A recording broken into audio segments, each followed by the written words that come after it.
for your patience. This is like 3 presenters, 20 computers. Welcome back to the workshop. I'm Zach Lesser, professor in the English department, and I organized the workshop along with Jerry Singerman, humanities editor emeritus at the Press. And where is John Pollock? John Pollock, curator in the Hislop Center, and Lila Goldenberg, the Bristol Schoenberg Fellow in the History of Material Text, who keeps everything running smoothly. We hope you got a chance to see the Rosenbach lectures last week. We now return to our regularly scheduled programming. Just a reminder that next week we have Jim Green, who's in the house,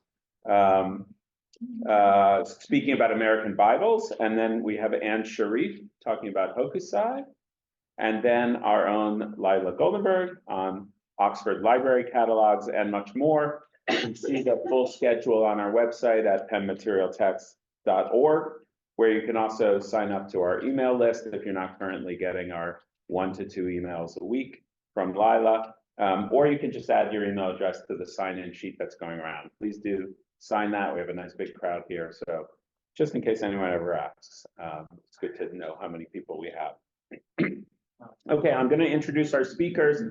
I'll introduce all our speakers, but Peter gets short shrift since you all know him and we don't have all night. But as you know, Peter founded this workshop in January 1993 and ran it for 26 years, building it into the preeminent forum for the history of the book in the Anglophone Academy. He's the author of numerous books, even more articles, and he's collaborated with pretty much everyone in this room and many people not in this room, so you're already aware of those publications.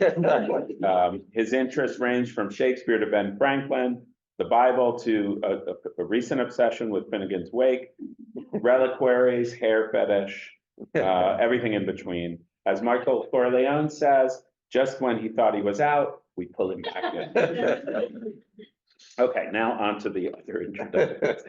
Heather Wolfe is consulting curator of manuscripts at the Folger Shakespeare Library and a renowned expert on early modern women's writing, handwriting, record keeping, and filing, and I think kind of unexpectedly for her, coats of arms.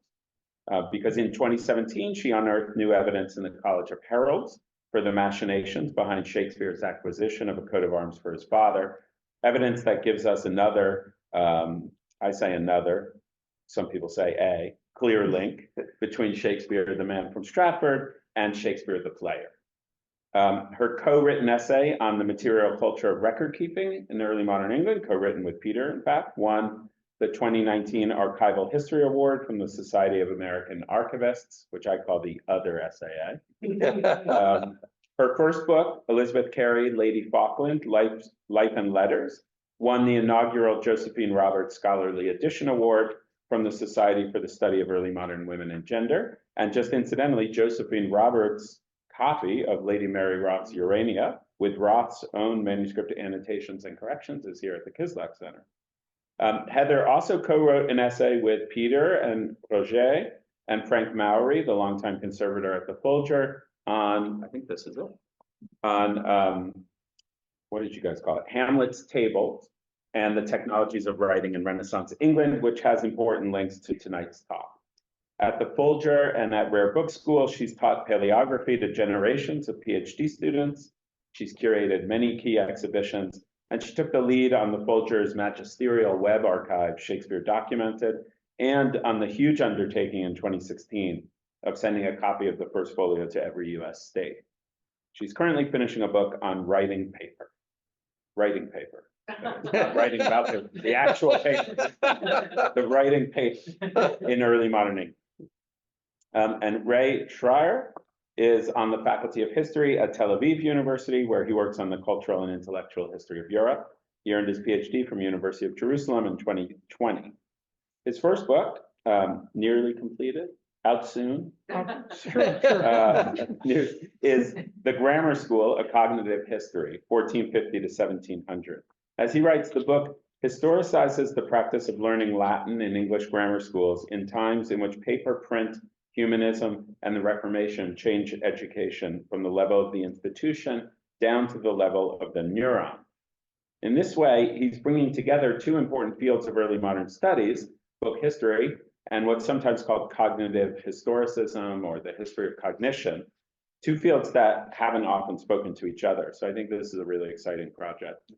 And his next project will explore the history of popular numeracy. So perhaps you can explain a puzzle to me, which is why it is that in Shakespeare's plays that have multiple authoritative texts, the numbers are almost always variant between those two texts, way more than words.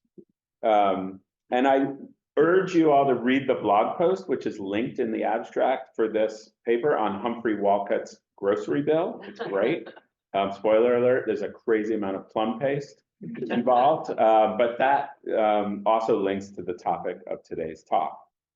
So together, the three of them have been working in the prize papers collection at the National Archives, the records of more than 35,000 ships that were captured by English and British privateers between 1652 and 1815. I think they all know they've been working on this together. I'm not sure. Peter's, and that will also link up, I think, with this talk. So please join me in welcoming them to tell us a bit about what they've been finding.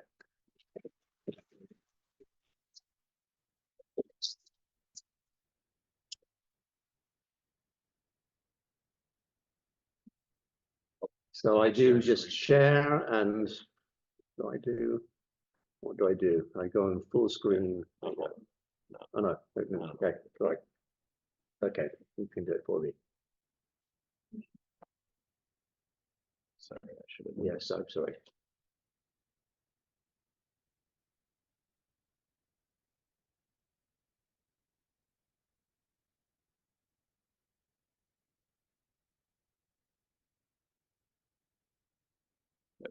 Okay.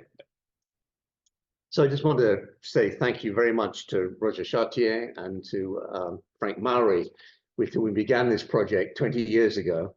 And I particularly want to give a shout out for Inscription, for Roger's book, Inscription and Erasure, which has been hugely influential to our thinking. You know, there's many other people who've been involved in this project, Joshua Calhoun, Henry Woodhausen in England. But anyway, it's very much not just our collaboration, it's a larger collaboration that we have between many people. So I'm going to start with this image right behind me. An old woman sits at a table.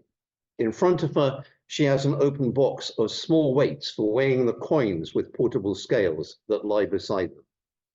The table is both a support and a writing surface on which she has written in chalk 111 over V1 in Roman numerals.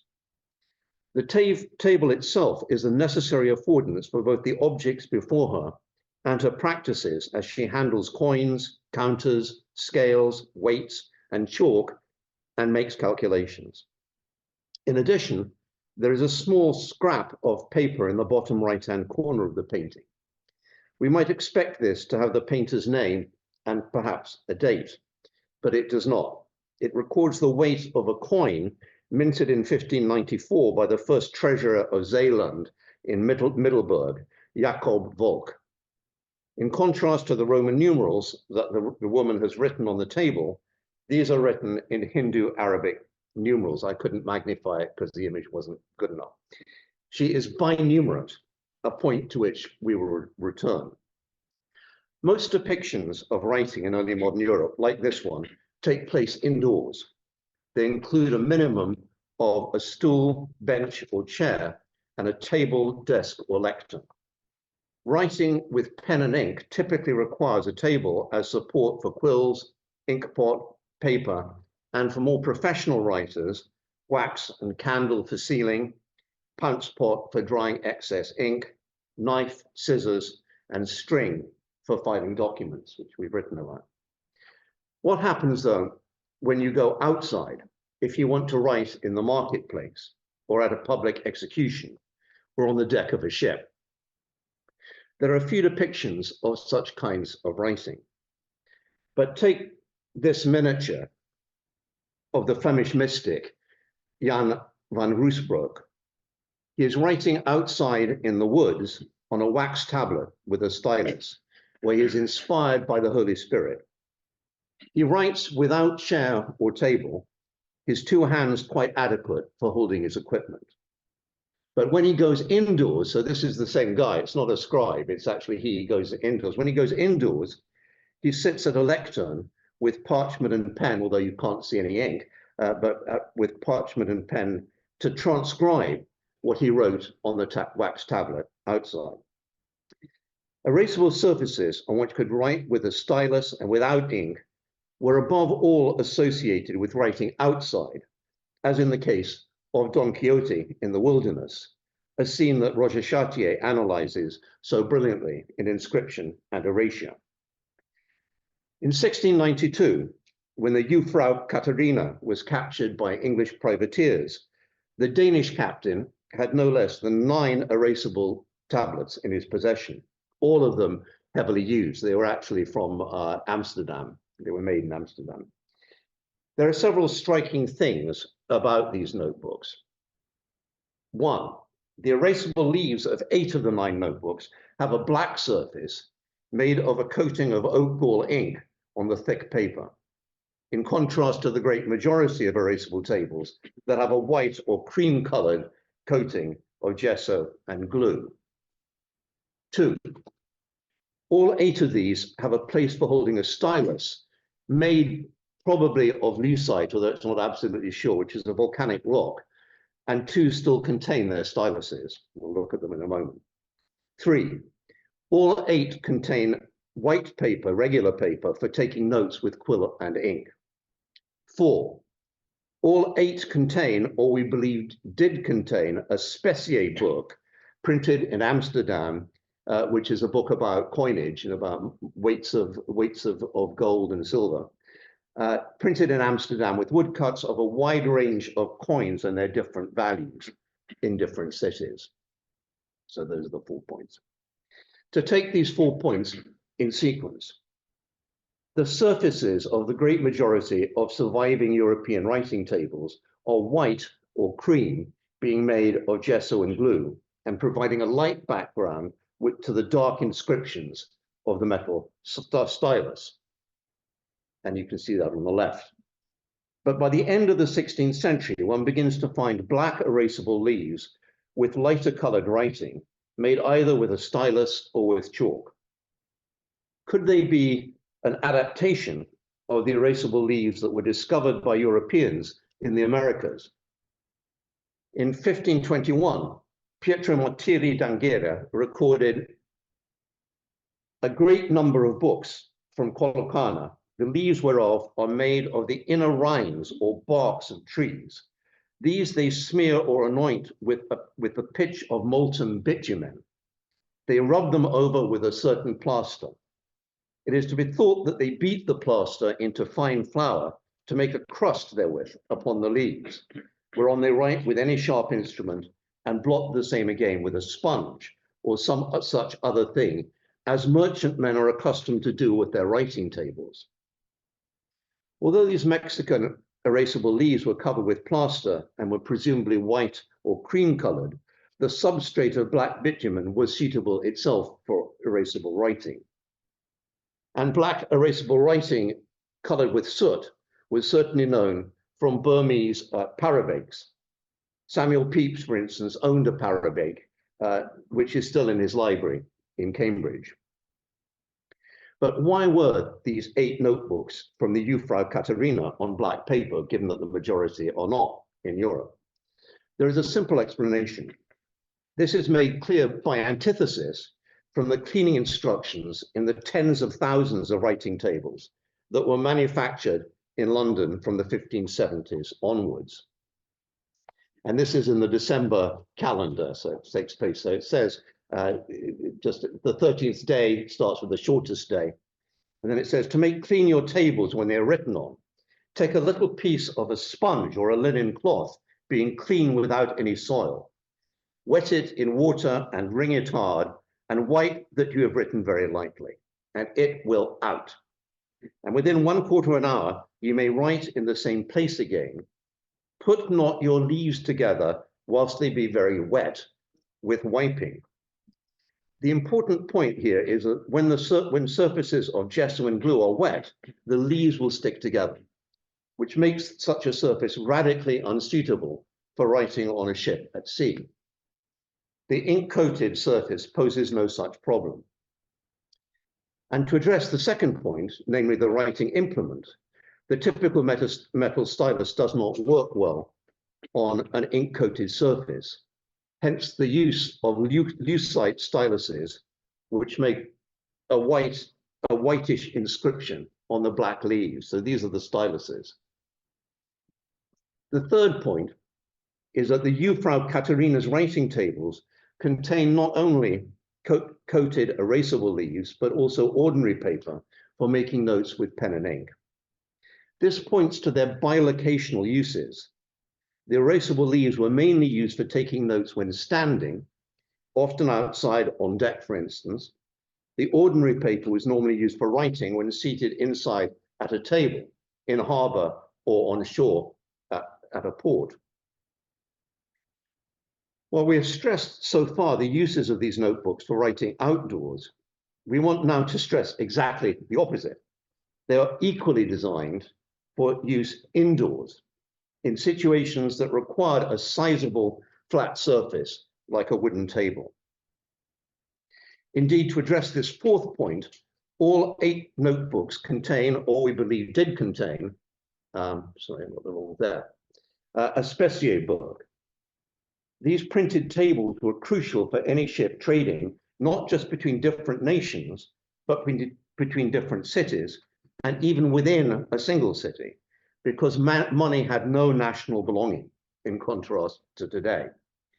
A great variety of coins, for instance, from France, Spain, and the Low Countries circulated in London. So this is just in the writing tables. It's a standard part of the London writing tables, and it's to show a vast variety of coins that you need to know about in London. So these are all circulating in London. And they were depicted in woodcuts that were a standard component of writing tables.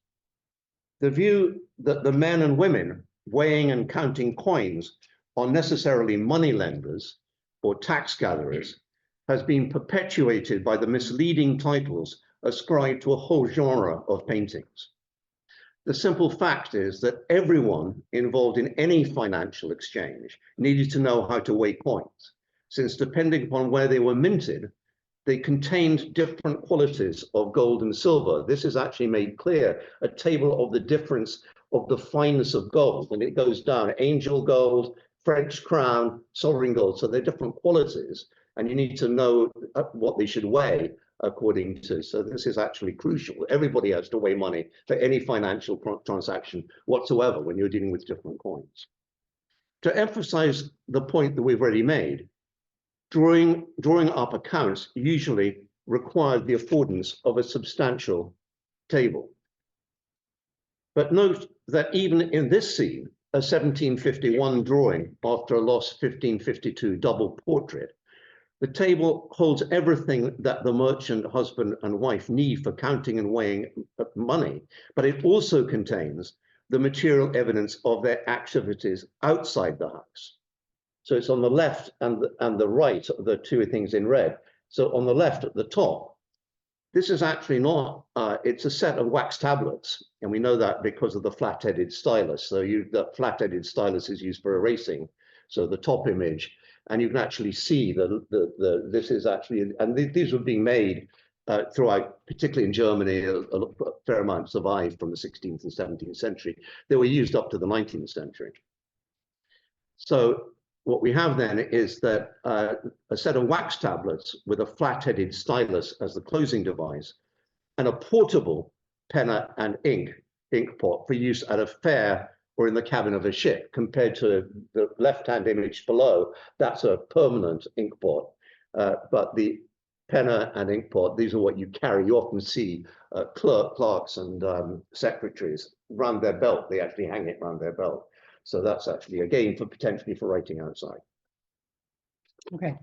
So before I go, just want to thank everyone. Oh, yes. Sorry. This? Yes. Yeah. There you go. Okay. We're going to go back for one. No. Okay.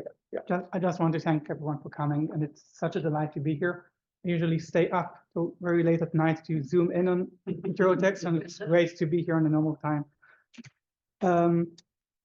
So table is one of the most complex and the biggest of words, whether in English or any of the Romance languages. We talk of the 10 tables of the commandments, of erasable writing tables, of timetables, mathematical or grammatical tables, of kitchen tables, whether in the kitchen or in an office or a study, tables, usually made of wood, were the crucial affordance for just about every form of record keeping that involved financial accounts, as they had been since the Roman times. The Darius vase, made in Apulia about 340 BCE, depicts a table that has writing on it. But the man on the left, a tax collector, has nothing to write with. He holds an erasable wax diptych, but not a stylus.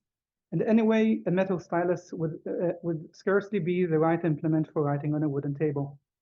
In fact, the table is covered with sand, and such tables allowed you not only to write words with your finger, but also, and more importantly, to create the lines that were necessary to make an abacus. Indeed, the Greek word for a sand table was abax, and such tables were used mainly for calculation in columns drawn in the sand. The Greek abax in turn derives from the Phoenician abak, meaning dust. So the origin of abacus is simply making calculations on the ground using for counters pebbles, which in Latin is called calculus. This image then captures two different moments in the tax collector's life: calculation, which is done on the table, and record keeping, which is done on the tablet. Both these moments take place on erasable surfaces, wax and sand. So let me make 3 provocations, which might even be true. So, number 1, in the long history of numeracy, calculating with a writing instrument, whether a stylus or a pen, as opposed to calculating with the hands, using abaci or counters, has historically been marginal. Number 2, in the long history of writing, numbers have been more important than words. Numeracy came before literacy. Tax returns were prior to literature. This is a loose paraphrase of Ravi El-Netz's counterculture towards a history of Greek numeracy. Number 3, in the long history of writing, erasable surfaces have been the dominant support, while paper and permanent ink have only been a brief interlude in the production of texts. And this is, we took and learned so much from the Hittite scholar Michele Camasorano. Yeah. So how are these 3 claims interrelated in early modern Europe? So to take our first point about numeracy as a writing-less numeracy, we need to be familiar with how an abacus worked. So while the basic principles of the abacus in classical antiquity are identical to the ones in early modern Europe, the furniture is not. An early modern abacus no longer used a sand table, but tables were made specifically for counting. These counting tables usually had a rim to prevent coins and tokens falling off. They could also have columns dividing the table into different currency units, as you see on the top left, or they could even have slots for each token, which you can see on the right. In both cases, the order of tokens in lines, each line, you order the tokens in line, each line represents an order of magnitude. So it's ones, tens, hundreds, thousands. Adding or subtracting numbers means just adding or subtracting tokens to the correct line. So in most cases, however, people used abacus calculations by drawing lines with chalk on a table or by just using their imagination. The title pages of several 16th century textbooks depict both the use of counters for abacus calculation and the use of writing with pen and ink for the new system of algorithmic arithmetic. So this is the arc narrative of the history of arithmetic, and it goes something like this. Sometime during the early modern period, calculations with tokens made way for calculating with pen and paper. At the same time, numerals changed from Roman, the traditional method of recording writing-less abacus calculation, to Hindu-Arabic, which were necessary for creating algorithms. Zero was born. Advanced algebra was invented, which would soon eclipse geometry. Presto, the world became modern. So today we propose a series of counter-narratives. On a material level, the role of paper may well have been exaggerated. Now look again at the 1529 title page of Adam Rice's textbook on arithmetic. Although he explicitly claims to teach calculations both with lines, that is, pre-drawn columns for the use of the counter, and with feathers, that is, with a quill, that is not what the woodcut depicts. The man on the left, writing in Hindu-Arabic numerals, holds in his right hand a piece of chalk, and he's writing on the wooden table on a piece of paper. In other words, these Hindu-Arabic numerals are as ephemeral as the calculations made by the man in the center using counters. Moreover, even the latter person is also writing. Although we don't see his chalk, he too has written a preliminary calculation at the edge of the table to his left. Oh, all right. So, all right. There is then no hard and fast distinction between working with counters and not writing and not a writing tool, and working with Hindu-Arabic numerals and using a writing tool.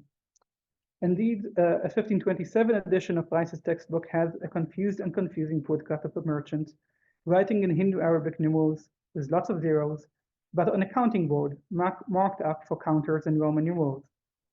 Again, he is writing in the ephemeral medium of chalk. Indeed, we believe that chalk remained a crucial means for making every kind of calculation.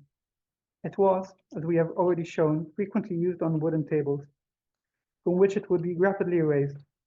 But it was also used for calculating on slates and in erasable notebooks.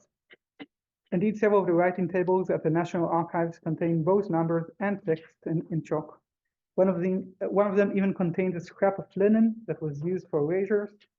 And the only trace on it that Mark Vermeulen, conservator of the National Archives, has discovered, apart from iron gall ink, was in fact chalk. So although the new maths officially privileges pen and paper, there is extensive evidence that whether for recording sums made with a counting board or for drawing up accounts in Hindu-Arabic numerals, the erasable surfaces of wooden tables, wax tablets, slates, and writing tablets were often preferred, although they consequently leave few traces in our archives. Strikingly, the allegorical figure of arithmetic is usually depicted writing on a slate with a stylus. So in Cornelis Kort's 1621 print, Arithmetica sits at the table, holding a slate on which she writes Hindu-Arabic numerals with a stylus. But beneath the slate, she has a large wooden board on which she has been calculating in Roman numerals with counters. So if we look beyond the mathematical elite, the great majority of Europeans remain binumerate or even polynumerate, just as many people outside Europe are still today. But erasable writing and writing list calculation pose a major challenge for any history of arithmetic. We simply don't have easy ways of moving from a financial record to the way in which it was calculated. So take, for example, this 1611 Medici account book, which is here then. Like most account books, it records transaction, but it doesn't show how one arrived at the result. Was it done by the new method? And if so, was the calculation done on an erasable surface? Or alternatively, was it done with a writing list abacus? So look again at the double portrait Peter showed us earlier. Gijsbert, the husband, is not writing with a pen. He is moving tokens, while he has his left hand on a register, perhaps a book similar to the Medici's, but he continues to use the old writing list mass, not the new mass with the pen, ink, and paper.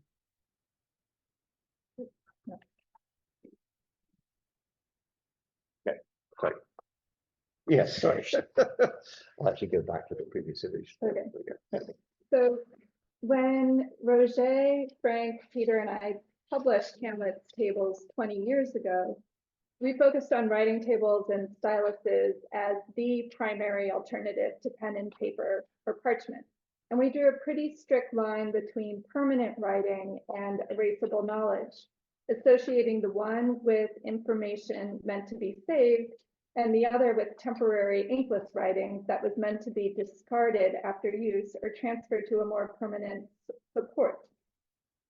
While we did observe that writing tables were popular among merchants and other people who used numbers on a daily basis, we spent most of our time thinking about writing tables as a receptacle for notes at playhouses, churches, and when traveling. I think, as Peter and Ray have shown tonight, writing tables, while probably ubiquitous in the period, so we agree with our past selves there, they represented only the tip of the iceberg in terms of the materiality of erasable inscription. And that iceberg exists primarily because of the need to count and keep track of money. money, whether it be represented by coinage, counters, beads, tally sticks, counting boards, calculations in dust or sand, abaci, dots, circles, and lines inscribed with styluses, chalk, lucite, graphite, on wooden tables and writing tables with their various substrates. As we were preparing for this talk over the past few weeks, we were fortunate to get our hands on Jessica Otis's brilliant new book, By the Numbers, which just came out in January. And we also listened to Joseph Hawley's excellent material text seminar a few weeks ago, from which we learned a lot. Their scholarship has sharpened and complicated and muddled our focus.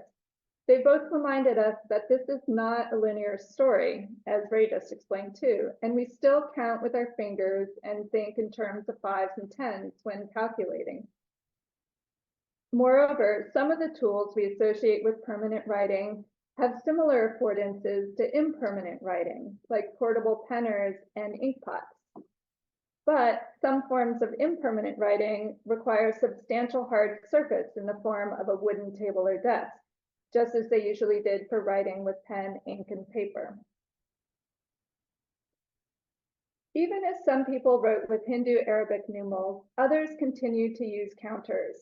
And by counters, we're referring to these. They look like coins. They look like coins, but they're not. Oh. And they were mostly produced in Nuremberg. And they have an alphabet on one side and a man sitting at a counting table on the other side. So even as people were writing with the modern Hindu Arabic numerals, others continued to use these counters, recording only the sum totals permanently. So the calculation these are the counters. And so if you go back, the woman on the right is weighing money, but this isn't money. These are actually just counters, and they nearly all come from Nuremberg. So these sum totals at the bottom of each page are often wrong, regardless of which calculation is used. And that's because it's complicated. And like if you think in places like England, where they had the added complication of working in base 10 and base 12 shillings, because 12 pence equals a shilling. Did. 12 used to be. 20 shillings used to equal a pound. Yeah. So it was not at all uncommon for someone to record amounts in Roman numerals, even if the calculations were made using Hindu Arabic arithmetic or vice versa. So in this image, you can see everything is, you might not be able to see, but if you were able to zoom in, you'd see that the Roman numerals are the official record. And then at the very end, they leave a space to add the official Roman numeral record on the right side in that center top image. But they're calculating using Hindu Arabic numerals, and then they never called the scribe back, I guess, to actually write it formally in there. That's an exchequer record from the 1563. Counting boards could also be useful for adding and subtracting Hindu Arabic numerals. So the counting boards weren't used just for Roman numerals. And that was especially useful when you didn't have pen and paper close to hand, since both systems were based on place value. Do you want to just talk quickly about these two? Yeah, okay, sure. Jessica Otis explains, well, you can go there. Yeah. Explains that they would choose whichever system they knew that was optimized for the task at hand. But sometimes the mixing and matching defies logic. And this is one example of it where they're operating mostly in Roman numerals, but then you get to the very bottom and they switch to Hindu Arabic, but then there's a sum total right here, which is enlarged down here, which shows 54 pounds, 13 shillings, 111 Hindu Arabic, and then I, long I for the pence.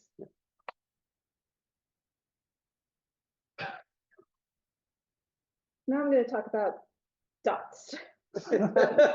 Our eyes often cancel out what we don't have categories for. We've learned to notice and read the significance of different sorts of extra textual and non-textual features. like manicules, commonplace markers, filing holes and stab holes, folds for formatting, folds for writing, and folds for sending. And these are all Peter-related projects. These are important signals that reveal otherwise invisible interactions, some even pointing to the use of erasable and often inkless surfaces that no longer survive.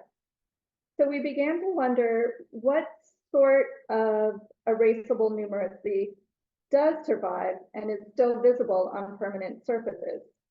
We started looking specifically for pen and ink evidence of people using some form of counters to make calculations, and found that they usually appear at the bottom of the page as a series of light dots and horizontal lines. I had initially thought that these dots were part of the process of calculating, the person going down the page and adding dots. So it's like an abacus, but on paper. Adding dots to represent quantities of pounds, shillings, and pence. But it doesn't work as a record of calculation because you can't move dots the way you can shift these counters around on a tabletop, bumping them up as the numbers get bigger and cross over from pence to shillings to pounds. The dots are a record, or like a screenshot, of what the abacus looked like after everything on the page was added up using the counters. Each time a new number was added, the previous step of the calculation was erased. This is much easier than adding them up sequentially as a series of Hindu-Arabic numerals on paper. The dots record the finale of a performance of authentication, a series of rapid-fire moving and shifting of counters between lines as each amount was added to the previous one. And you can see great examples of this on YouTube of people manipulating counters and using an abacus so fast. They are the trace of multiple off-paper actions and interactions among people who are counting using both hands and a recorder, writing down the results of inkless and paperless movements. In this case and many others, the dots are a record of the sum of the offline calculations made for a single page.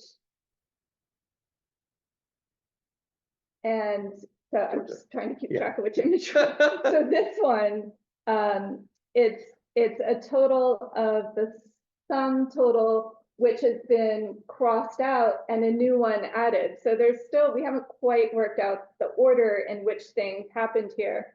But we have, and we'll see in the images there, each column of those dots stands for pounds, shillings, and pence. So and then, pounds here, shillings in the middle, pence on the right-hand side. So it's £2, and the lower line doesn't have any significance. So Yeah, literally it's five. shillings. Yeah, so it's £2, 5 shillings, and then it's 8 pence at this. Is that right? 8 pence. Yeah. Oh, 7 pence. Yeah. I think there might be a fourth column. I think that first Yeah, one might be scores. Okay. Because it's 39. Okay. Well, anyway, so it's complicated and it's often wrong, and you can't see the whole page here. But if you start looking at account books, I mean, I'm speaking primarily about England, but I assume elsewhere it's too. In the bottom, you might often see these traces of dots. So this sum total, I mean, it might have been made by the calculator who was finished, or it might have been made by an auditor. It needed to be witnessed to prevent fraud, which is why you sometimes have signatures at the bottom of the page. And those are of the people who watched or participated in the calculation. So here you can see the accounts of the Office of the Rebels for 1549 to 1551. Sorry, the red things. Just go another one. The next one, I think you have. Okay. Yeah. There you go. Okay. That's So better. the person, But that's what it looks like. We're to start with this anyway. Yeah. Yeah. So the person who actually wrote these accounts is Thomas Phillips. So you can, Peter's highlighted Thomas Phillips' accounts. And then, so he was the clerk and he was an accomplished calligrapher, but he neither made the calculations nor did he authenticate them. 2 other people did that. And those are Richard Lees. Yeah. One of them was Richard Lees, who was the clerk controller for the rebels, whose name you see at the right. Right. But we think that Leeds probably didn't do the accounting on the table. At the bottom of all these pages, and this is a long account book, we find on the left side, before Richard Lees's name, another name with a cross or an X after it. So this is the mark of John Holt. So it says John Holt's mark, and then it has that symbol. So that's the signature is the cross. So Richard Lees probably wrote John Holt's mark, and then John Holt had to come and witness that mark and make that kind of awkwardly formed X. John Holt, we know who he is. He was a tailor who was also yeoman of the rebels. He apparently could not write his own name, so he didn't have writing literacy, and we don't know if he could read or not. So why is it so important that John Holt's mark should be recorded again and again and again if he's like functionally illiterate? We think that the answer to this question is revealed at the bottom of the page in a series of dots and diagonal lines. They record in pounds, shillings, and pence the calculations that were done with counters according to the Roman numeral system. So again, with no zero, as you would do with an abacus today. There's simply, these dots are the record, probably by Phillips or Lees, of the calculations by Holt, who was an expert in numeracy, but illiterate. The sum recorded by the dots and lines is 11 pounds, 11 shillings, and 4 pence. Although when the sum is written again in Roman numerals above, this writing list calculation is mistranscribed as 11 pounds, 12 shillings, 4 pence. That's in the Roman numerals. In the early 17th, we can come back to this if you want at the end to see how it works. It's actually not as complicated as it looks. we've taught ourselves how to do it. In the early 17th century, William Hill drew a diagram of casting accounts with counters. Oh, yes. Yeah. That depicts this system.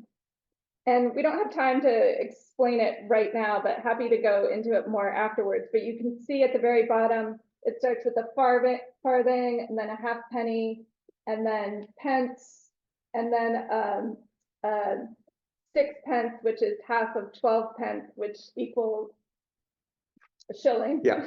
You never have more than 5 counters. So 5 counters, it gets too complicated to have 12 counters. So you can't have 12 pence. So they have 5, and the moment you get 6, it goes up a line. You can actually see here. So these are pennies here. And when you get the 6th one, it would go up a line to the half line. It's a half line in between. The same with shillings. With shillings, it goes up a line to 5 shillings, and then it goes that to 10 shillings. And with pounds, the same thing. And you can learn how to use the method quite easily from a more recent publication, although not that recent, Charles Troyes Martin's excellent The Record Interpreter, which was published in 1910, but is still in print. And on the left-hand side, he explains the dots appearing like below the line, on the line, above the line, and what they mean.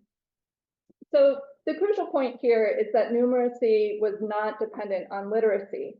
You could calculate without ever using pen and paper. Jessica Otis writes, people who had no need to record the results of their calculations permanently, or who chose to use object-based symbolic systems such as tally sticks, could thus be simultaneously numerate and illiterate. At the beginning of the early modern period in England, there was no inherent connection between literacy and numeracy, which instead relied on one's facility with material objects, like these counters. It was with the uneven adoption of Hindu-Arabic numerals that writing became a prerequisite for one type of numeracy. By the 17th century, the great majority of counts, but not all of them, whether in erasable notebooks or on paper, were in Hindu-Arabic numerals. But Roman numerals continued to be used even in Italy, where the new mathematics was already dominant by the early 15th century. In fact, binumeracy continued to be assumed throughout Europe. And while the London writing tables used Hindu-Arabic numerals for the weight of coins, they often included multiplication tables in Roman numerals. So imagine learning your times tables with the Roman numerals like that. While Adam Rice's popular textbooks promoted the new mathematics, and Ray showed this image earlier, I don't know if we have it again. No. They continue to explain how to work with Roman numerals and counters, or as Rice put it, with lines rather than with a feather or a pen. Now, perhaps more so than even in the 16th and 17th centuries, we are shifting between text technologies minute to minute, annotating typed PDFs with a stylus on a touch screen, using new products that simulate paper and pen but are actually digital, relying on our fingers and scratch pads for quick calculations, communicating via chat apps, social media, email, video conferencing, and snail mail. We are captivated by seemingly new technologies, but they are often adaptations of technologies that are from millennia ago. We are in a skeuomorphic world where document and file and stylus and archive and tablet and bookshelf and page turning and scrolling have different connotations, whether you're thinking of them digitally or in an analog environment. And we're not consistent. Human beings are not consistent. So we'll end just by reiterating the 3 provocations that Ray made earlier, and then we welcome your comments and counter provocations and criticism.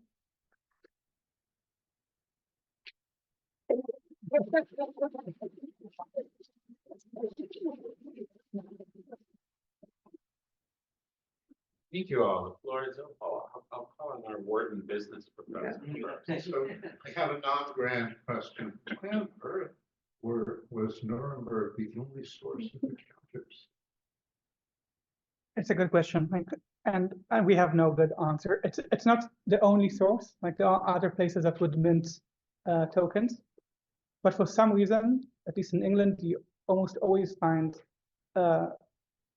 tokens minted in Nuremberg, and it's puzzling also to me, because basically what's important to know about a token is that you can use any scrap piece of metal.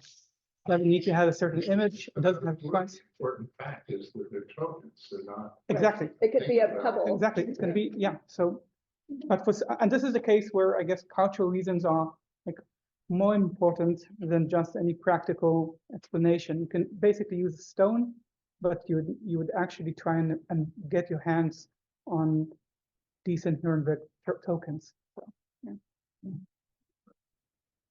Could it be that Nuremberg was so prominent in the silver trade that they had to calculate it all and then came up with this? I mean, this seems to me entirely logical. So the thing is that we do also have tokens all the way back to classical antiquity. So pebbles, or and they're used in Africa. They're still used very widely, pebbles. So it's still a. What I'm trying to suggest, it might be related to metal calculating and stuff. Yeah. I have a question. You mentioned that the calculations are usually wrong. By how much are they wrong? Would you say it was within an acceptable margin of error? I think they're not usually wrong. They're surprisingly often not exactly right. So off by a few pence, and I think it's, not everybody was binumerate. And so it's different people using different systems coming together. And it's often like a page of an account will have like 40 or 50 different items on it. And if you're using the counter system, you're updating it with each edition. So if you make one tiny error, it screws up everything that follows, and you don't know exactly where that happened. So that's why it's important to show your work. But just an example of this wrongness. I mean, our presumption is that this is done first. This is actually down bottom right. And that is done by someone who probably may not know how to write Arabic numerals even. He's working with the abacus system. So he's using counters. So he does this with counters. he doesn't probably write this even. He probably made what Heather calls a snapshot. So it's a snapshot of what he did to actually show what it is. That's the sum. Then it's transcribed wrongly by someone who probably wasn't familiar with how to use the counter system. So the counter system is used by a tailor. It's part of his business practice. And this court official very probably uses Hindu Arabic numerals. It doesn't know, he would have known Roman numerals, but they would both be potentially binumerate.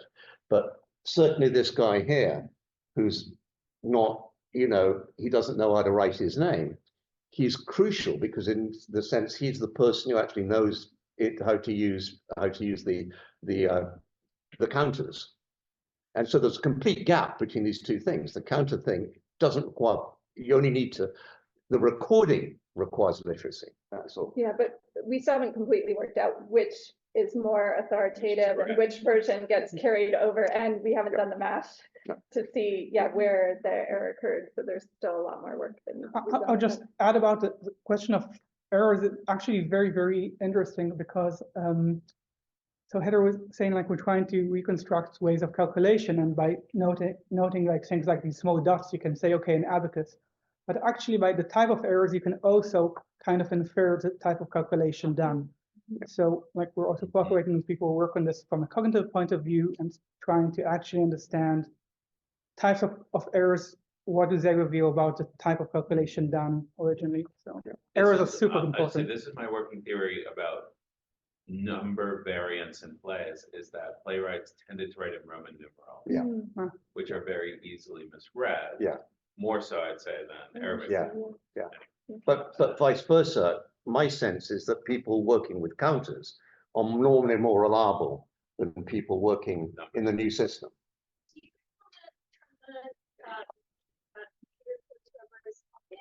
We're gonna make We'll someone try other try than and do Peter that. responsible. Yeah. You're in charge of Now turning them. it's But you want to show how, no, just to photograph you. Yeah. Jerry. Yeah. oh, sorry, yeah. Okay. Wonderful presentation, spinning, but we go back to the old lady counting. Yeah. And the very first image. Yeah. Thank you. Yeah. Kelly. And she has written the Roman numerals on one side, and there's something else that she has written. Yeah. What is that? We So- don't know. And you've seen There- nothing like that. I saw quite a few of these in Dutch contexts. So I don't understand how it actually works, but I saw this on I guess what you could call the Velso of the Delft Pottery, pottery, on the tiles, Yeah. which you can see basically the calculation of someone laying the tiles trying to calculate something. So I have no idea how it actually works, but I see quite a few of these in Dutch engravings, and I assume it's not very different from a tally stick, but I'm not sure. From a tally stick, A tally stick, there's a sort of stick. so it's this is why it sometimes becomes like polynumeric, right? It's not only the new system and the old system, it's also these like folk systems and calculating in the heads and all. Yeah.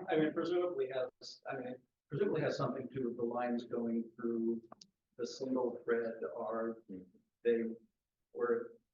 half of the lines that are going through the double thread somehow. Is the loop a multiplier of quantity in any way? And is that isn't at all relatable to?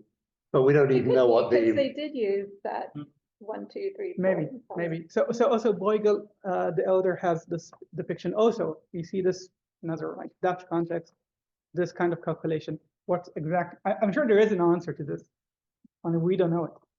But it does seem to be a third system. Yeah. I'm going to go back to the Roman numerals.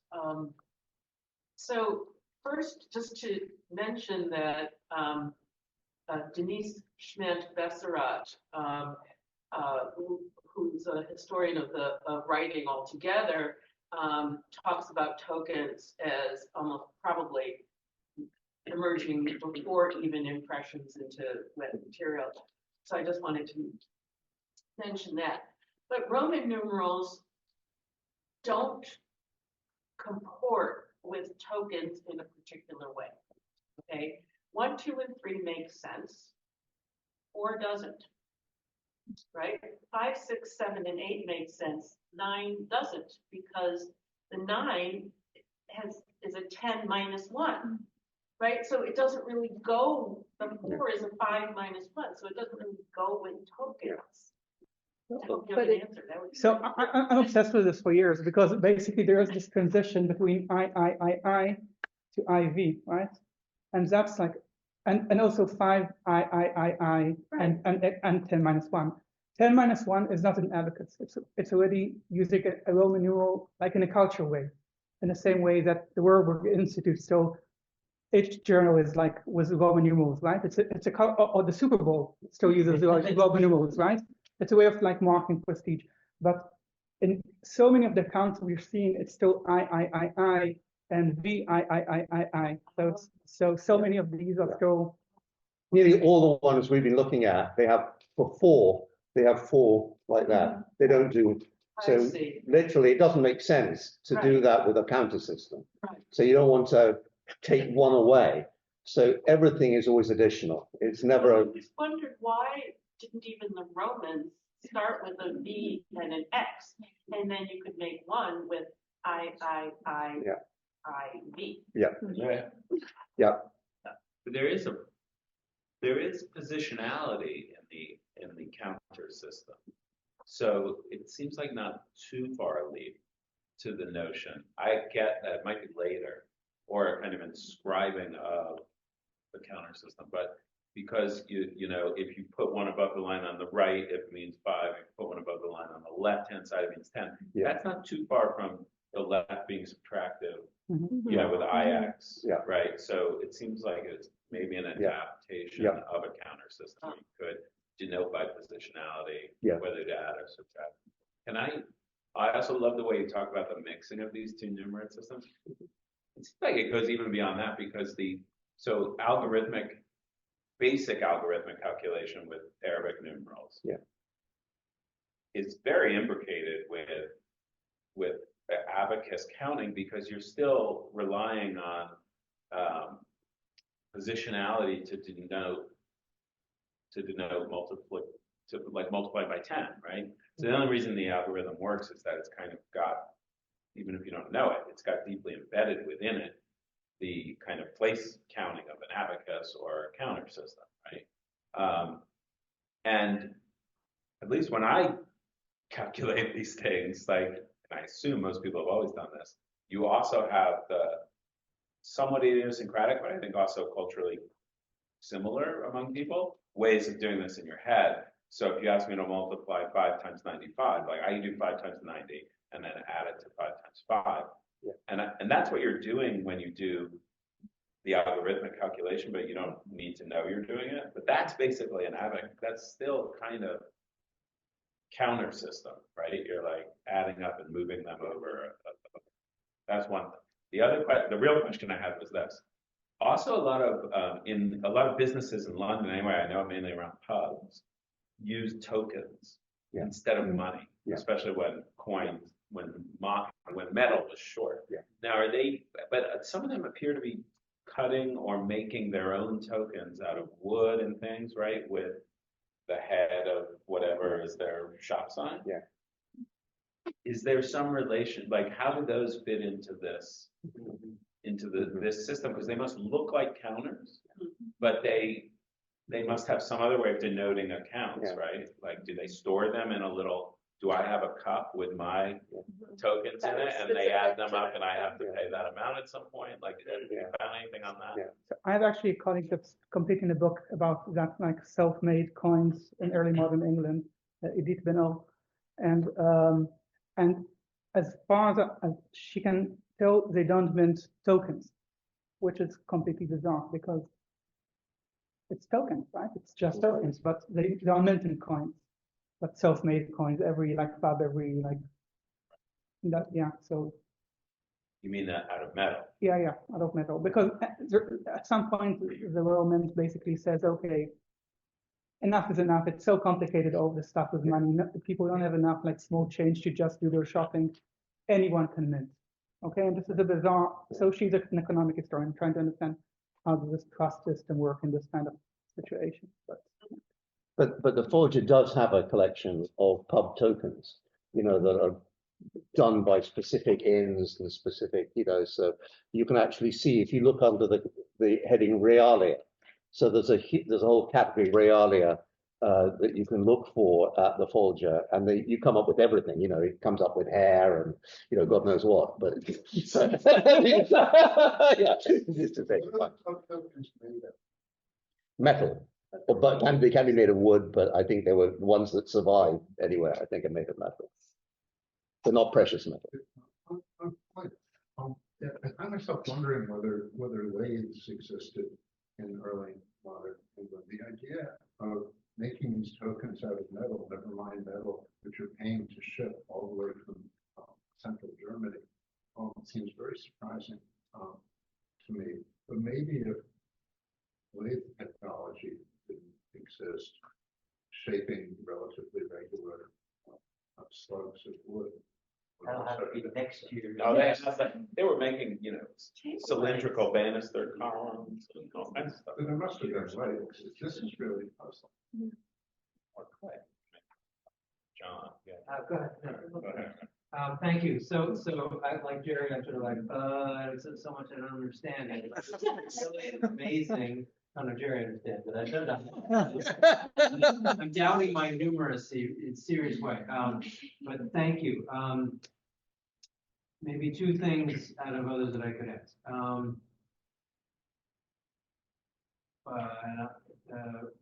One is simple or not so simple. It's the art historian's question. So you said we should doubt what the people in these paintings are doing. Let's take our old woman. If she's not a money changer, which is the title ascribed to her, what is she? And what are others like her? Or what are they supposed to represent and depict differently perhaps than our labels have tended to make us think? So that's one question. My other one is bigger and much mushier, so sorry. And it's about, you're trying to make us separate, particularly in the case of the rebels accounts there, the literate act, the reading and writing work, and the numerate acts.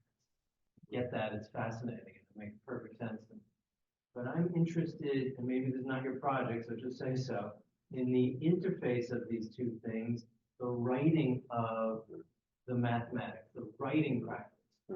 I once wrote something and I call this mathematical artistry because I'm constantly stunned by, and it's all over, I think it's all over our archives, deciphering books, where the writing of the math, in a way that I do not think is true in modernity, is a beautiful calligraphic practice that is, I don't know, both something to be proud of and something that is highly functional, culturally important.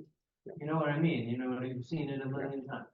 So how does that hypothesis fit, or observation fit with what you guys do? So the picture question and the writing and artistry. So you should answer the second question. I think the first question, obviously, someone like Larry Silver could say much more about, but the reality is nearly all of these paintings were given very, very late. They're given a huge variety of titles.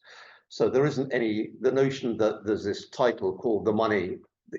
To see how late they came, they're often 19th century. You know, they're ascriptions.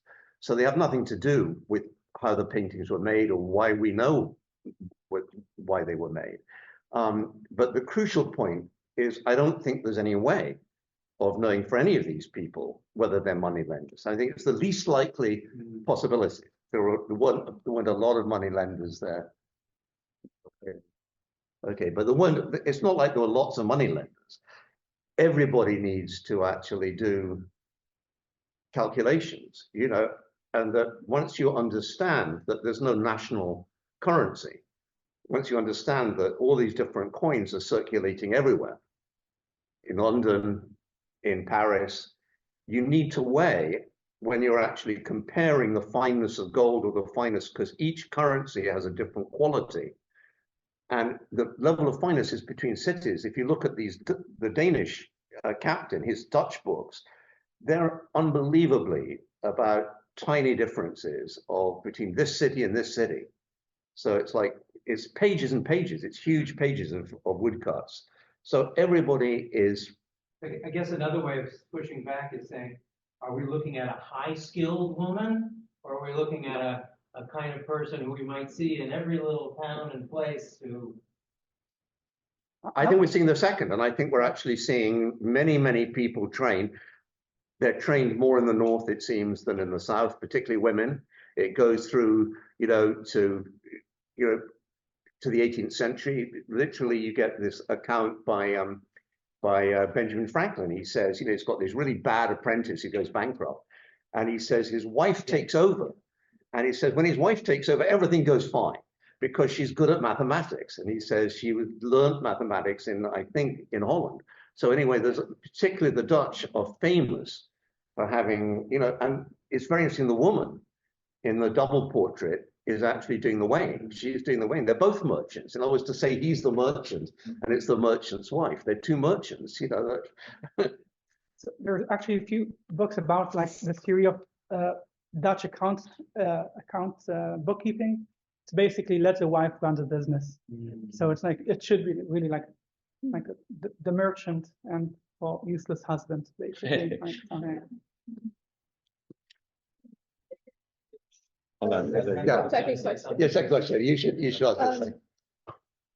About the interweaving of writing and no, it does. And there are, if you look at the writing manuals that start coming out in the 1650s, Talker, and those, they start incorporating ciphering into it. So the Hindu Arabic numerical system is positioned at the same, it's a pen and ink, it's a feather dependent numeracy that goes along with literacy. And there are writing schools that broadsides still exist, which say like it's for writing and arithmetic, and manuscripts like these now that's display. But it's a symbol of the new.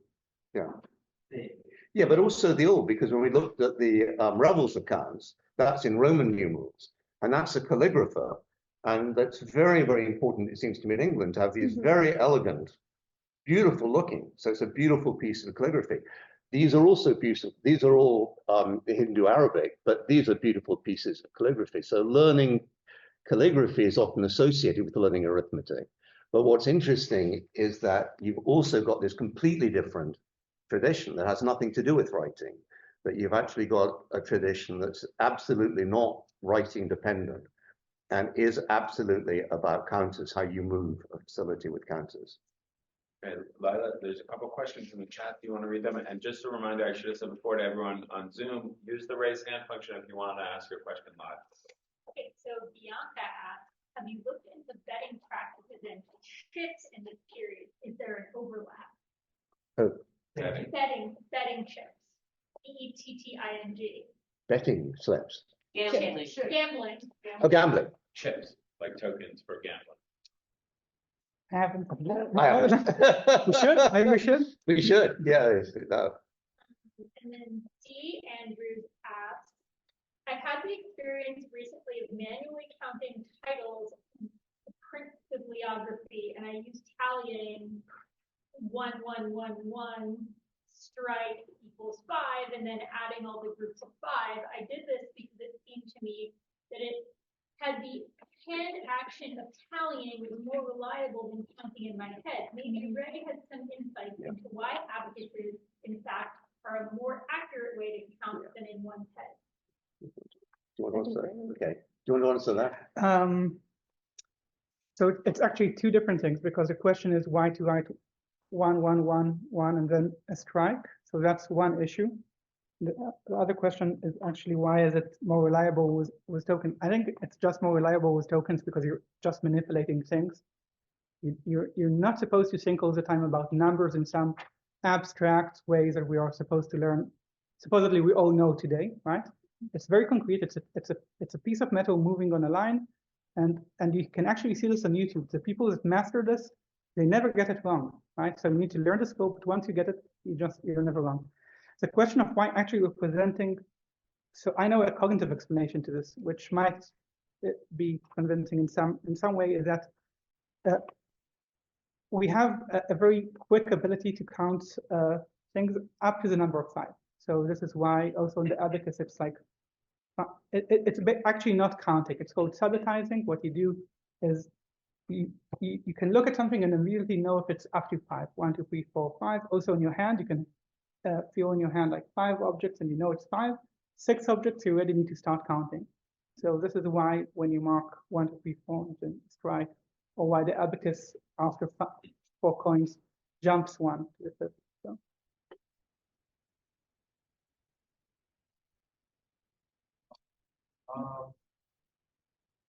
I think century, one of the biggest changes in European trade was not only the increasing amount of money in circulation, but also they introduced zero to their calculations, right? Yeah. So my first question is about it, because when they used traditional methods for their error, like calculus, it wasn't easy to express zero, and especially the percentage, because percentage became very important. The families like Medici or Portugal, they became very rich through banking and interest, right? So macroeconomical tools start being introduced. How would it affect their writing practice? This is my first question. And the second one is, your professor is from Tel Aviv. Have you ever, actually it's related to the question that was in the chat, backgammon, a very popular game in the Middle East. It's played the Cochrane, and it's particularly popular among the stock, right, the merchants and store viewers. Are there any connections between practices and changes? Yeah. So I think, I mean, just to go to the I'm sorry, the first question is zero. Yeah, zero. You know, there's a huge amount being written about zero, but the reality is that people will function perfectly well for lower figures. And you're absolutely right. The Medici accounts from the early 15th century are all in Hindu Arabic numerals. Some from the 1400, even, you know, just after 1400, you start finding all their accounts. But the Medici are absolutely atypical in my view, anyway. And so I think we've placed far too much weight upon these sophisticated banking. So you're at the center of mathematics. You've got Florentine mathematicians. You've got a level of high skill. But once you get that narrative going, you get this narrative, which is this sort of straightforward teleology. You go from that to people like Newton to, you know, the higher mathematics and so on. The vast majority, you know, I had to do algebra at school. I've never used algebra since. You know, that was the end of my algebra. I mean, my mother had to use. My mother had housekeeping money. Lots of women had housekeeping money. She had to work out every week how to make that money go. You have got 7 days of the week. You have to divide it. You have to work out the price of everything. That's what most of us use arithmetic for. And so I think that's the simple answer. I think that we have these two different notions of mathematics. I've never known why I did algebra. I've never known what I know what a sine and a cosine is, and I think why? You know, it just it isn't of any use to me at all. And I don't want to know why a train going at 30 miles an hour and a train going at, you know, crossover. I mean, none of these things make any sense to me. But what I need all the time, and this is where I think I think that's the thing. I do think if children were trained, if this would be more interesting today with counters, I think it'd be a more interesting way to learn how to basic mathematics. You know, it makes more sense, first of all. I don't know why you train children with zero. I would get rid of zero myself. That is the basis of Montessori method of teaching children how to do it. No, with counters, with handling it. I should just say that about the first question before the backgammon, that you actually really pointed to a very it's a whole big thing within the history of mathematics. Historians of mathematics basically argue that all of these very, very elite bankers, like the Medicis, and they suddenly needed new models to do much more sophisticated things, like understand interest, understand what's the best way to insure a ship and stuff like that. and they put pressure on mathematicians to come up with the new development. So there is a way in which these two narratives are interrelated, in the sense that the people we are talking about are maybe on a lower class, but let's say the elite of them are, and this is one argument, and I don't know if it's true. Roy Wagner at Zurich has a very strong question to this, basically saying like the first time you have algebra, it's with like bankers, and he shows you like the document the first time that you have an X, which is also like mind-blowing to try and understand what is an X, right? So it's actually for a money sign, right? He has all these stuff going on. So, and for backgammon, I think quite a bit was done about this in that article we cited by Raviel Netz about the connection between the counter and backgammon, which I lose every time. Backgammon basically requires the same skills to win the game, right? You need a good merge that counter. Yeah. And luck. Yeah. Thank you, and it's just been a pleasure to hear us all zooming in, and so I've taken a big risk. I want us to zoom out for a second, and I'd like anyone who feels like it to comment on two other ways that your comments made me think about a world of making more work on different surfaces, and other ways besides counting money that numeracy actually helps to organize life. So my question is about numeracy related to time and space as opposed to money, and can you contextualize that along with the story that you're telling here, and then your Taylor makes you think about Marx and Wolfe and Taylor's chart, but also about, it was Heather, your comment when you suggested the nonlinear story about our ways of scrolling in the present. Well, in my elementary school days before there was iPhones, we also did a lot of writing in the dirt and on our bodies. And so I'm also curious about other ways, much better in terms of the ephemeral nature, for you to actually find evidence of that. But I'm really curious about what we might be missing in the ways people are actually not just using their fingers, but thinking about their bodies as surfaces, and then in particular using surfaces like cloth to cover the body to be able to refine the fit. Well, we just figured out about 2 hours ago that he was a tailor. So we're still processing that in our own minds, like in relation to huge quantities of cloth. But if you look at the account book to the Revel and the accounts of the cloth and all the different, like there's so many Roman numerals involved and money amounts and sizes and distances. And so I think there is a lot there for us to push on. And I mean, I hope what we were getting across is like, we have no, like, this is the tip of the iceberg. It's all ephemeral. And I do wonder too, I mean, think of, my kids come home every day with ink all over their hands with notes and reminders to themselves. And, what are we missing there? But in terms of time and space, do you mean like in terms of dating conventions or? Keeping track of days, but also measuring space and reporting. And I know there's been a lot written on surveying and all kinds of things, but I just wonder if this story that you're working on, where it fits into that other story of uses of numbers, or something other than. I mean, numbers are everywhere in the written record, and then everywhere in the record that doesn't survive as well.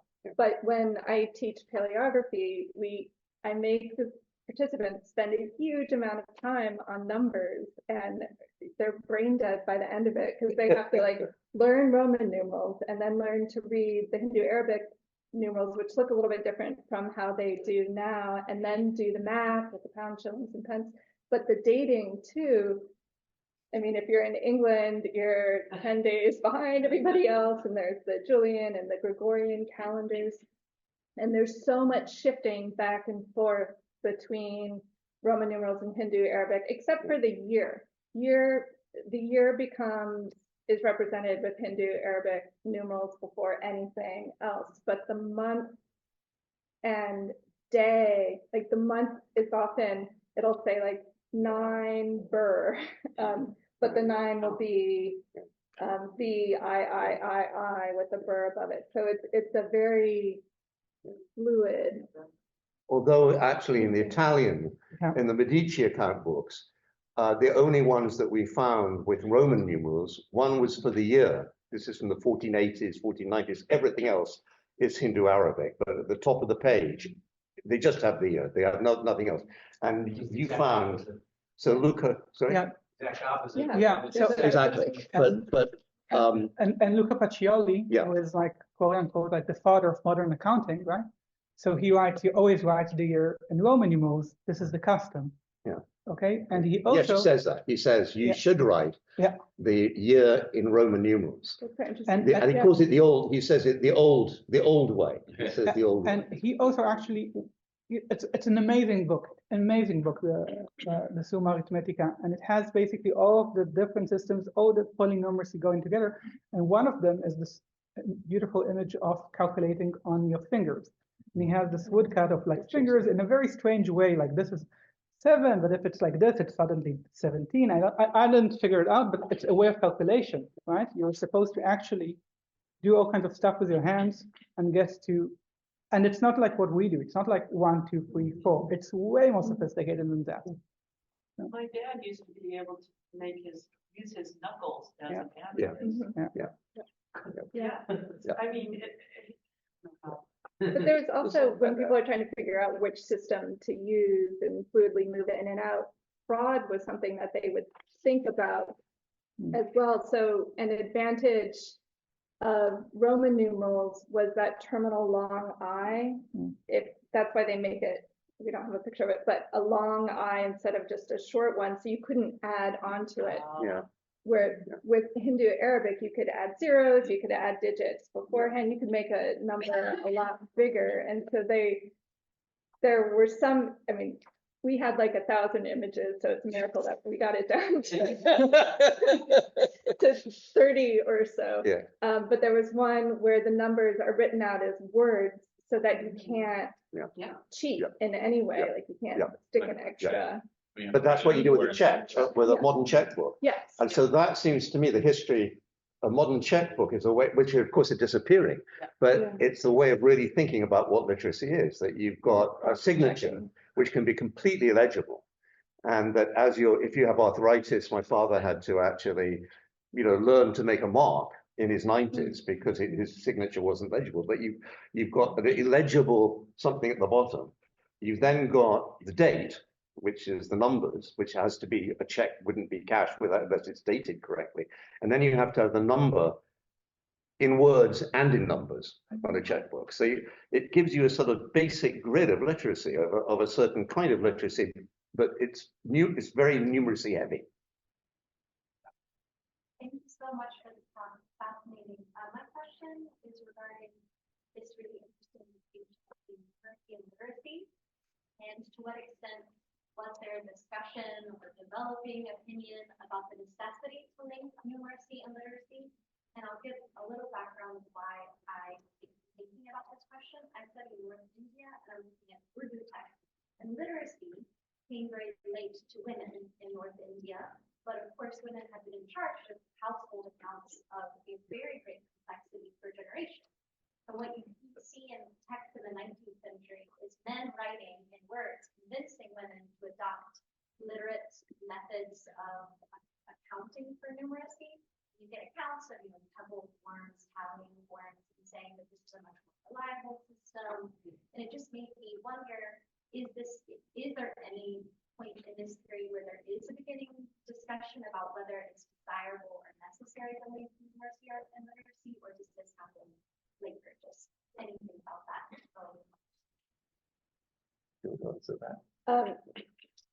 I mean, that's a really interesting point. And I think it ties into John's question earlier as well. And I think that the twining of them, and I'm just guessing, we haven't really talked about this that much because this is very much a work in progress. But the intertwining of them is almost like a job creation program. You need to know, it's happening at a particular moment where it's not just the grammar school kids who are learning to write and then they learn their Roman numerals. It's like creating, I mean, it's just literacy and I mean, the writing manuals pick up on it as well, the fact that the two need to be taught together in order to get a job. In order to make money, you needed to be able to not just do this object-based symbolic system of counting. You needed to create paperwork. You needed to, you know, give people a bill and then know when it came back that it was paid in the right way. This is also mentioned in sort of like Okay. the accountability. Mhm. And all class formation is also a big part of the conversation I'm looking at in the 19th century Indian context, where there's something about demonstrating these two skills together. Yeah. Also demonstrate that convergence middle class. Great. So I Oh, I'd like to know more about That's that. really interesting. Can I just give a stab at answering that? Because it's interesting when we're looking at the Revels account, that's an extreme example of a division between numeracy and literacy. So a numeracy is a guy who doesn't know how to sign his name. And then literacy is this beautiful calligraphic manual. What you can see on the table here is by the 17th century, calligraphers normally, you know, professional calligraphers, like the ones that beautiful one at the Folger. So this girl in the 1680s, I forget when it is learning both how to write, and it's a beautiful book, and it's beautiful with the mathematics and beautiful with the handwriting. So she's equally numerous, and it's literally in different colored inks. It's a work of art. So it's a big book. You go through it. There's another from the same writing mistress. It's a writing mistress. There's another copy from the same school. That again, these are copies that they were doing, but they're beautifully done. And you'll see that on the table. So by the 18th century, every shop in London, so I don't know about other cities, just about every shop in London has to have someone who is good at calligraphy, because people don't, the aristocrats, particularly the gentry, don't pay. They come into shops and they get whatever they want, and they walk out of the shop and you have an actual written form. And the written forms are beautifully written normally. They actually have by the 1750s, most of them have engraved headings for the actual specific things. So and then the actual, but there's a huge collection of these at the Huntington Library. And so you can see that there's a hyperliteracy, which may not be for the gentry at all. It's a mercantile. It's actually specifically to write these kinds of things. And they've learned it in these, and it's like the girls, they're also learning it. So they're beautifully written. And so it's a huge, it's sort of unknown and untapped in some ways, but actually, you know, shopping turns out to be another. And it would go back to the earlier question. So numbers aren't just, of course, for money. It's a really interesting question. That I mean, tailors, they're measuring. There's in the collection that Larry Schoenberg gave to Penn. There's a beautiful Italian manual about all these measurements for tailors. So it's a whole range of things. It's for builders, it's for rocks, it's for weighing things and working out how much building materials you need to build a castle. I mean, completely irrelevant to Gade. It's like it's already going off the charts because no one was building a castle at this point, you know. So it's a sort of fantasy project, but it's learning mathematics in very, very practical ways to do a whole range of activities. I'll just add also that about this connection of literacy and numeracy, which is basically almost a complete opposite of what we presented. There is a time in which you do the mathematical activities and with so much, it's so performative and calligraphic, but also in the mathematical level. So they add so many levels which are completely redundant. Like they add these stages, which are completely redundant. And then they do another like mathematical flourish. Look, I'm also doing that, right? And its own writing. And it's a way of demonstrating, look, I'm not only getting you the answer right, which I could do in half of the stages, and actually also literate, at least at the level of like handwriting, right? So. Yeah, let's have one more question. Yeah, but I wanted to go to the function of the account. You mentioned the word auditing, and it occurred to me that writing purposes and auditing function keeping track. And I wondered if you could talk a little about that, the purpose for which the document is, why they need to do representation. Yeah, and we're still just starting to look into this, but I think partly it's all kind of funny money and reciprocal credit. So they're not actually, so the numbers are really important. And there were many embezzling cases in the Exchequer. The people who were working in the Exchequer, even like Richard Stoneleigh, who we know today is the person who bought the earliest printed copy of a work by Shakespeare. He was also imprisoned for embezzling money out of the Exchequer. And so you couldn't just, it wasn't like a solitary person working. You had to have other people in the room when you were dealing with these numbers, because these numbers were standing in for money. And so there were all kinds of checks and balances like that. And so now we're just starting to tease out like, oh, so there was this table where this was happening. You know, the Exchequer, it literally was like a chessboard. And then there was this recording, and the recording was in Roman numerals, but then, you know, how did the dots fit in exactly? Do they come before the Roman numerals to take that picture of what's on the table? Or are they redoing the numbers from the Roman numerals on the counting table and then recording, and then which one is more authoritative? So I don't know, Angus, yet, but now that we have more, now that some of these ideas have come together, we're excited to go back to the account books with that information and actually track what's going on, and hopefully we can figure out that something. So I'll just add up that some of the account books clearly were supposed to be like a legal document that you can even present in court, let's say, right? And at least that's at least the law. And the historian for accounting, Pierre Gervais, like wrote a wonderful article about this, basically saying he knows of one case that this happened. Okay, that someone actually came and needed to open the account book and say, oh, okay, the numbers. And that's on a lower level. That's not on the level of that checker. It's the level of like a shopkeeper or something like that. So legally, he's obliged to keep this for auditing. Whether this ever happened in this period, it's not so clear. So. All right, let's conclude there. You want to look at the books? You want to look at the books on the table and actual counters. Yeah, and weigh.